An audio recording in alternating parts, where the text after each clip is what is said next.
आज MS Excel का पहला क्लास है। इस पहले क्लास का इंट्रोडक्शन करते हैं हम लोग। तो देखिए एक्सेल क्या है। Excel 2010 is a separate sheet program. ये एक तरह का सेपरेट शीट प्रोग्राम है। In the Microsoft Office system we can use Excel for quick and easy financial analyse and present data in variety of professional looking. तो पेशेवर लोग इसका use करते हैं। एमएस एक्सेल जो है प्रोडक्ट है किसका, माइक्रोसॉफ्ट कंपनी का। माइक्रोसॉफ्ट के जो ऑनर हैं वो बिल गेट्स हैं और उसी का एक प्रोडक्ट है माइक्रोसॉफ्ट। माइक्रोसॉफ्ट में जो हम लोग अभी यूज कर रहे हैं ऑफिस, ऑफिस एक सॉफ्टवेयर है, उसको इंस्टॉल करने के बाद आ जाता है वर्ड, एक्सेल, पावर पॉइंट। ये सारा माइक्रोसॉफ्ट का ही प्रोडक्ट है। Excel, Word, PowerPoint, MS Access, MS Word. तो इसको ओपन कैसे करेंगे, इसको ओपन करने के लिए क्या करेंगे, विंडो की के साथ आर दबाएंगे, रन बॉक्स आएगा। इस रन बॉक्स में हमें टाइप करना है एमएस सॉरी एक्सेल टाइप करना है, EXCEL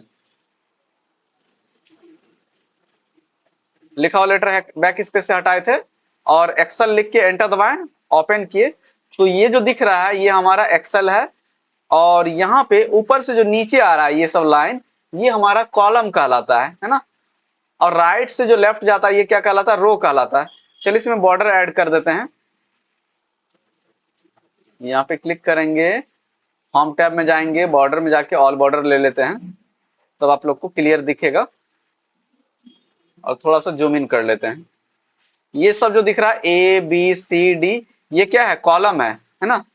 और ऊपर से नीचे जो आ रहा है 1 2 3 4 ये क्या है, रो है। अब बीच में जो छोटा छोटा बॉक्स दिखाई दे रहा है वो क्या है, सेल है ना। अब यहाँ पे लिखा हुआ है वर्क कंपोनेंट। हम लोग जो काम करते हैं उसमें क्या क्या कंपोनेंट होता है, रो होता है, कॉलम होता है, सेल होता है, कॉलम का विड्थ होता है, चौड़ाई, हाइट होता है। तो टोटल रो कितना होता है, 10,48,576। कॉलम कितना है, 16,384। अगर हमें रो निकालना है तो इसके लिए फॉर्मूला है, किसी भी सेल में जाके आप टाइप कीजिए बराबर रो, ROWS, रोज। ब्रैकेट ओपन करेंगे, शिफ्ट दबा के 9 दबाएंगे, ब्रैकेट ओपन हो गया। और क्या देना हमें, ए अनुपात, ए जिसे कॉलन भी कहते हैं हम लोग, अनुपात को, फिर ब्रैकेट बंद और एंटर। तो निकल गया 10,48,576। ये टोटल रो कितना है, 10,48,576। यानी एक से लेके लास्ट कहां है, 10,48,576। अब हमें कॉलम निकालना है, ऊपर से जो नीचे आ रहा है ये कॉलम है। तो वो निकालने के लिए फॉर्मूला क्या होता है, इक्वल टू।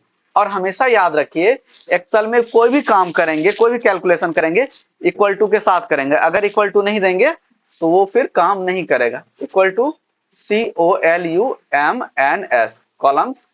ब्रैकेट ओपन करेंगे, शिफ्ट दबा के 9 दबाएंगे और यहां क्या देना, 1 अनुपात 1, ब्रैकेट 1। रो निकालने के लिए क्या दिए थे, A अनुपात A, और कॉलम निकालने के लिए 1 अनुपात 1, और ब्रैकेट बंद करेंगे। उसके बाद एंटर दबाएंगे, क्या आ गया, 16,384 आ गया। तो इस तरीके से कर सकते हैं ना। उसके बाद क्या है, टोटल सेल। सेल कितना है, 17,17,98,69,69,184। ये सेल है हमारा। इसको निकालने के लिए क्या करेंगे, दोनों को गुना कर देंगे। जहां भी निकालना है उस सेल पे जाके क्लिक कीजिए, इक्वल टू देना है। इक्वल टू देना जरूरी है किसी भी कैलकुलेशन के लिए। जहां हमारा रो है वहां पे क्लिक करेंगे। ये D2 क्यों आया, ये सेल एड्रेस हुआ। डी मेरा क्या है, पूरा कॉलन है ना, और 2 क्या है, रो है। वो जो मिलान बिंदु है वो क्या हो गया, D2 हो गया ना। ऊपर से नीचे ये पूरा D है, राइट से लेफ्ट ये पूरा 2 है। तो दोनों कहां मिला, D2 में ना। इधर से D और राइट से लेफ्ट क्या हो गया, 2। गुना करने के लिए क्या करते हैं, स्टार, फिर क्लिक करेंगे कहां, जो कॉलम निकाले हम, C3। ये पूरा कॉलम है C और ये मिला कहां, 3 में ना, तो हो गया C3। इस सेल का वैल्यू लिया गया, जहां भी रहेगा वहां पे क्लिक करना है। जरूरी नहीं कि आपको D2 या C2 ही लिखना है। जहां पे रो रहेगा वहां पे क्लिक करना है, जहां कॉलम रहेगा वहां पे क्लिक करना। एंटर दबाएं तो आ गया 17,17,98,69,184। इस तरीके से निकाल सकते हैं हम लोग अपना सेल, है ना।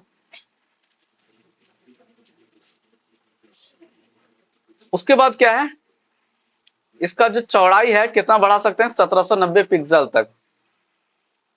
देखिए इन दोनों का चौड़ाई बढ़ाने के लिए कॉलम का या रो का इस लाइन पे आ जाते हैं, रो या कॉलम के बीच में जो लाइन है ना, सी और डी के बीच में जो लाइन है यहाँ पे लाएंगे। और जब डबल एरो आ जाए, दो तीर आ जाए, तो क्लिक करके अगर हम left side sorry right side ले जाते हैं तो बढ़ रहा है, 14 पिक्सल है, 15 पिक्सल हुआ, बढ़ते जा रहा है। ऐसे कितना बढ़ा सकते हैं, 1790 पिक्सल तक। हाइट भी इस तरह से बढ़ा सकते हैं, ऊपर से जो नीचे आ रहा है ये क्या है हमारा कॉलम सॉरी रो है ना, इसका हमारे हाइट इसको कम करना सॉरी ज्यादा करना है ना, तो नीचे ले आएंगे। ये कितना बढ़ा सकते हैं, 547 पिक्सल तक, है ना। पिक्सल इंच से थोड़ा छोटा होता है। टोटल कैरेक्टर कितना लिख सकते हैं, 32,767 कैरेक्टर लिख सकते हैं। और लिखा हुआ है सीट इन ए वर्कबुक। सीट कितना रहता है, लिमिटेड करता है वो अवेलेबल मेमोरी पे। सीट क्या होता है, ये जो दिखाई दे रहा है सीट 1 सीट 2, ये बढ़ा सकते हैं कितना, जितना आपके कंप्यूटर में मेमोरी हो, है ना। ऐसे बाय डिफॉल्ट 3 सीट रहता है, आप बढ़ा सकते हैं, इस पे क्लिक करके इंसर्ट कर सकते हैं।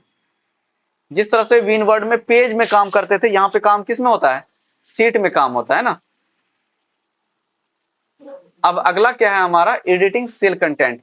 एडिट कैसे करते हैं, to edit the existing cell content do one following.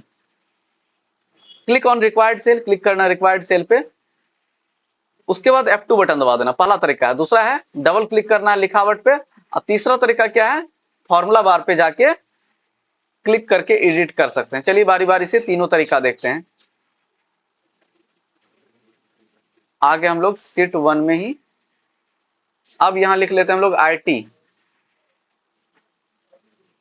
अब इसी सेल में IT के आगे हरदा लिखना है। देखिए जैसे हरदा लिखे IT गायब हो गया ना, तो क्या करना है, कंट्रोल Z दबाते हैं। पहला तरीका यहाँ पे क्लिक कीजिए, F2 बटन दबाइए कीबोर्ड से। क्या दबाना, F2। F2 दबा के जो भी लिखिएगा आगे लिखा गया। दूसरा तरीका क्या है, माउस से तुरंत 2 बार क्लिक कीजिए और जो लिखना है लिख सकते हैं, कंट्रोल Z दबाते हैं। तीसरा तरीका क्या है, आप उस टेक्स्ट सेल पे क्लिक कीजिए जहां लिखा हुआ है, और ऊपर में जो बॉक्स दिखाई दे रहा है ना, एक है हमारा नेम बॉक्स और उसी के बगल में फॉर्मूला बार। फॉर्मूला बार पे क्लिक कीजिए, जो भी कंटेंट लिखा हुआ है उसके आगे यहाँ जो लिखिएगा वो आपका वो नीचे लिखाएगा, है ना। एंटर दबा देते हैं। इस तरीके से कर सकते हैं एडिटिंग सेल कंटेंट। आगे क्या है, सिंपल कैलकुलेशन, इसके बारे में पढ़ते हैं जरा। If you want to make any calculation in Excel you have to start formula with equal to sign. यदि एक्सेल में कोई भी आप काम करते हैं तो आपको जो प्रारंभ करना है सिंबल, वो किसे करना है, बराबर चिन्ह के साथ, है ना।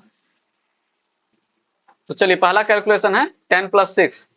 कैलकुलेट करके देखते हैं, सबको डिलीट करते हैं, कंट्रोल डिलीट।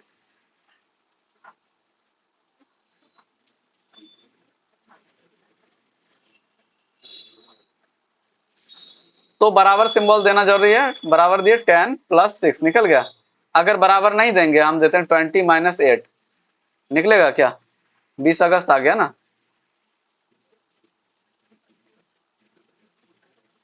क्या देना, इक्वल टू 20 - 8 आ गया 12।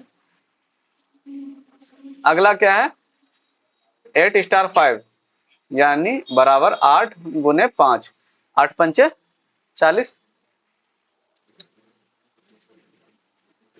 अगला क्या है, 12 ÷ 4, है ना, बराबर देना जरूरी है। 12 / 4 कितना निकल जाएगा, 3 निकलेगा, चलते 12। फिर अगला क्या है, 12 / 4 के बाद 250 × 12%, यानी 250 का 12% इक्वल टू 250 का 12 देके आप यहाँ परसेंटेज भी दे सकते हैं या बाय 100 भी दे सकते हैं, है ना। तो हम परसेंटेज देते हैं, शिफ्ट दबा के 5 दबाएंगे, परसेंटेज आ जाएगा 30 निकलेगा। अगला एक कैलकुलेशन है 250 - 250 का 12%, तो बराबर देंगे 250 - 250 × 12%। अच्छा बताइए कोई इसका आंसर क्या होना चाहिए, 0 आएगा या उससे ज्यादा आएगा, बताइए कोई।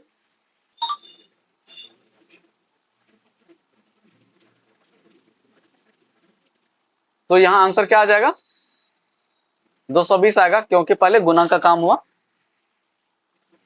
अगला है हमारा कैलकुलेशन 4 मॉडुलस 2 है ना, 4 पर पावर 2 इक्वल टू देना है 4। ये पावर कहां से आएगा? शिफ्ट दबा के 6 दबाइएगा तो आ जाएगा पर पावर 2, यानी 4 गुना 4, 4 चौक 16 होगा।